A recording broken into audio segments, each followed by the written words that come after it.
Salut, ça va être ma première vidéo YouTube que je vais mettre en public parce que oui, j'ai déjà fait des vidéos YouTube mais c'était pour mes amis, du coup elle restait en non répertorié. Ceux à qui j'envoyais les liens pouvaient la voir. Mais cette fois-ci, j'ai pris ma résolution, j'ai envie de me lancer sur YouTube, pour de vrai. Du coup, j'ai pas trop envie de faire une vidéo d'introduction, je trouve ça complètement inutile.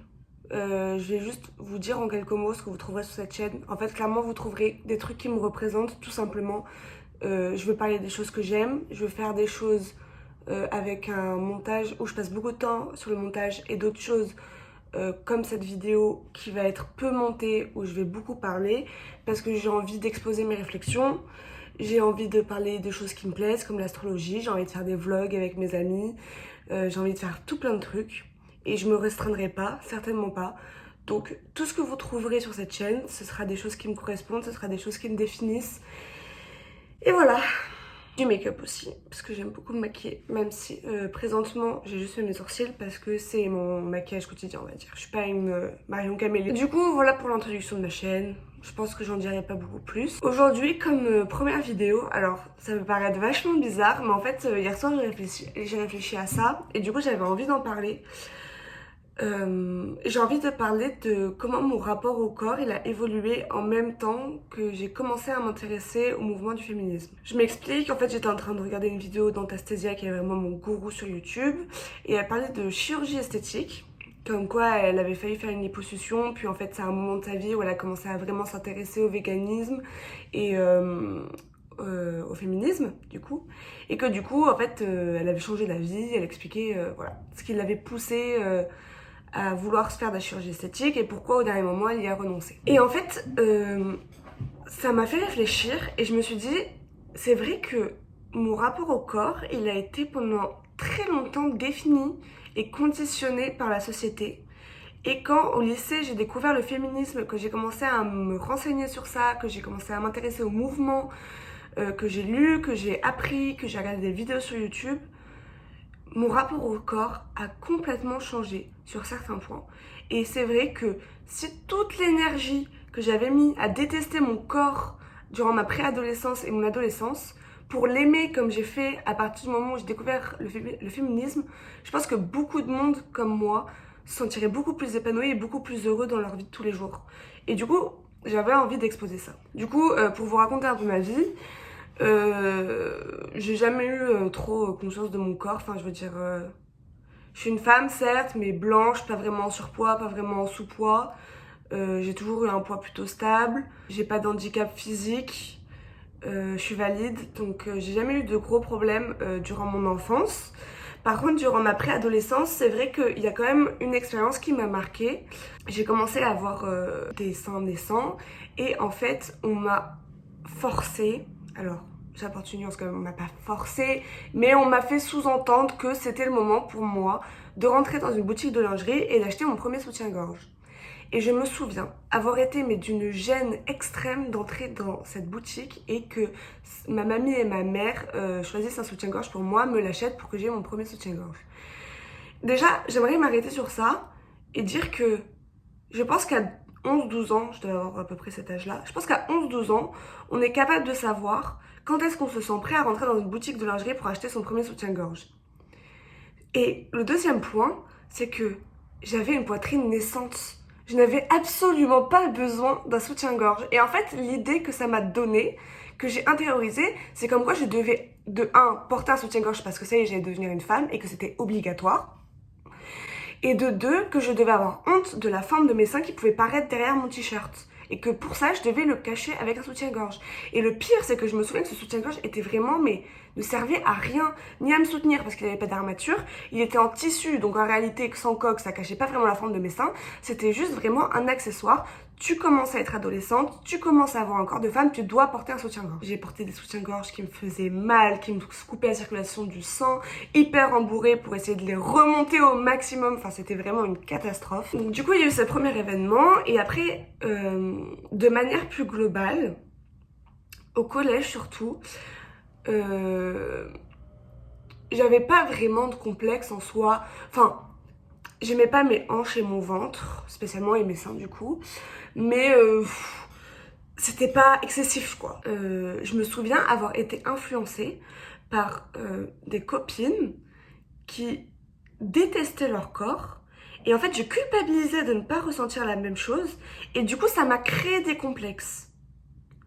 Et dans une autre mesure tout à fait différente, j'ai envie de vous parler de maintenant cette année, donc je ne porte plus de soutien-gorge depuis 1 an et demi, et j'ai influencé les filles, mon groupe d'amies filles autour de moi à porter de moins en moins de soutien-gorge, notamment quand on va en soirée, qu'on porte des hauts où les bretelles ne sont pas jolies, que du coup elles sont obligées de porter des bandeaux et franchement c'est chiant, ça fait que tomber et tout.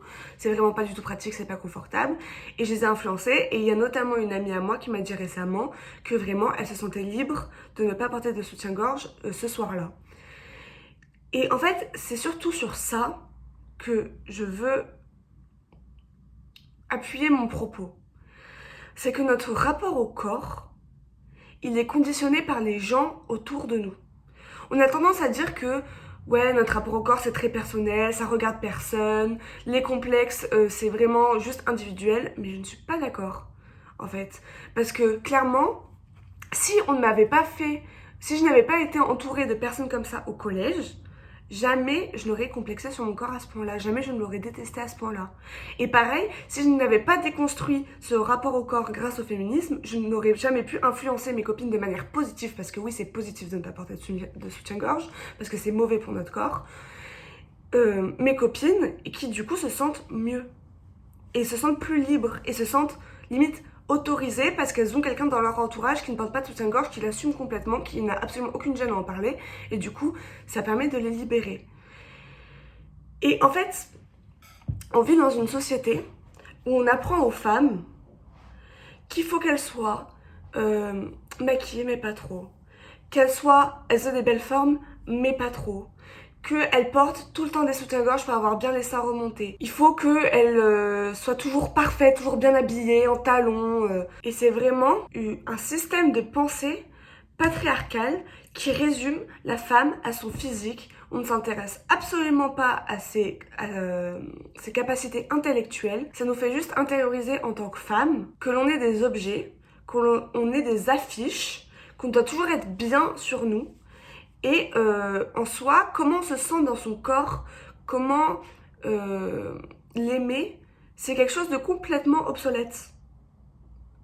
Jamais on ne m'a appris à aimer mon corps, à me sentir bien dans mon corps, à le chérir, à en profiter, à me dire que j'avais de la chance d'avoir ce corps qui est valide, qui ne me pose pas de problème dans la vie quotidienne. Jamais. Et moi je trouve ça vraiment mais choquant. Je suis désolée, c'est pas normal.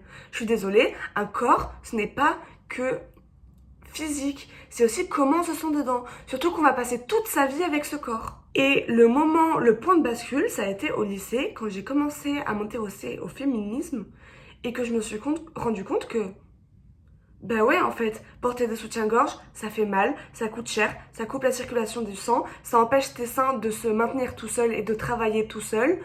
Donc, j'ai arrêté de porter des soutiens-gorge. Les poils, c'est pas sale, c'est pas dégueu. Il faut arrêter d'infantiliser les femmes. Ça aussi, c'est un truc de ouf. Ça m'énerve. Vraiment. Donc, je m'épile comme moi je veux. Je me rase comme moi je veux. Si j'ai envie de garder mes poils, en fait, c'est clairement, je garde mes poils. Et ça dérange qui? Si ça dérange quelqu'un, frérot, tu prends tes clics et tes claques et tu te casses. Je veux dire, et depuis que j'ai mis ces choses-là en place, de me dire par exemple aussi que pour aller au lycée, bon, mes sourcils c'est un complexe, mais si j'ai pas envie de me maquiller, je ne me maquille pas, je ne mets pas de mascara, au moins je peux me frotter les yeux quand je suis fatiguée, etc. Quand le féminisme est rentré dans ma vie et que j'ai commencé à me déconstruire sur tous ces points, tout ce rapport au corps, en fait, ça m'a appris à chérir mon corps et à l'aimer. Et vraiment, ça m'a fait un bien fou. C'était plus qu'une question d'apparence, c'était une question de... Il faut que je me sente bien dans mon enveloppe corporelle parce que je vais la avoir toute ma vie. Et si je passe mon temps à la détester, à la haïr, je vais jamais me sentir bien dans mon corps. Je vais toujours avoir un mal-être constant qui va me suivre, qui va m'empêcher d'avoir confiance en moi, qui va m'empêcher de faire beaucoup de choses, comme aller à la plage pour certaines filles, faire du sport parce qu'elles n'osent pas montrer leur corps à la salle de sport par peur des regards, etc. Il faut déconstruire ça et apprendre à s'aimer. Et moi, un point sur lequel je veux insister, c'est que nos complexes, nos insécurités, nos peurs sont conditionnés par la société. Posez-vous la question. Posez-vous la question. Et je vous jure que si vous mettez autant d'énergie à vous haïr qu'apprendre à accepter les petits défauts de votre corps, bien sûr que ça ne se fera pas du jour au lendemain. Mais si vous commencez à aimer les petits défauts de votre corps juste parce que vous voulez vous sentir bien et à l'aise et libre de vos mouvements, eh bien commencez. Commencez tout de suite parce que vous allez vous sentir libéré. Bref, voilà, c'est tout ce que j'avais à dire sur ça. Donc le féminisme a eu une conséquence plus que positive sur mon rapport au corps. Vous êtes tous beaux, vous êtes tous belles. Pardon. Et à la prochaine.